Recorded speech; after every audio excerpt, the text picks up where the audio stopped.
ओडिशा के कटक में राज्य स्तरीय राष्ट्रीय प्रेस दिवस समारोह का आयोजन किया गया, जिसमें मीडिया की भूमिका पर चर्चा की गई। मुख्य अतिथि कटक के महापौर सुभाष चंद्र सिंह ने पत्रकारों के योगदान की सराहना करते हुए कहा कि उन्हें सही श्रेय नहीं मिलता। इस मौके पर पत्रकारों को उनके उत्कृष्ट कार्यों के लिए सम्मानित किया गया और ओटीवी के मनोज आचार्य को हिम्मत वाला संवादक गौरव सम्मान से नवाजा गया। समारोह में 300 से अधिक पत्रकारों ने भाग लिया।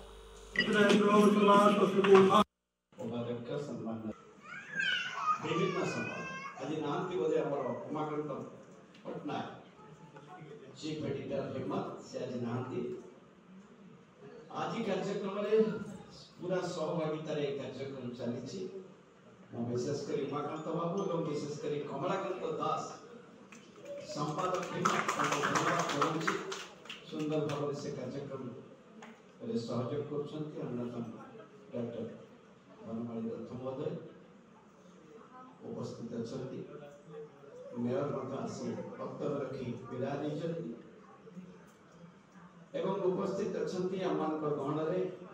बहुत सुंदर भाव में रवींद्र महापात्र समस्त परिचय रखुंट अनाधरणी बेंगालोर आरंभ कर बर्तमान उपस्थित अच्छा कृष्टि बाबू आम अर्गानाइजेशन दृष्टि आरंभ कर समस्त सांबादिक बंधुगण ये एसोसिएशन आ विशेषकर आपण मैंने जो मैंने आसी ग्रामांचल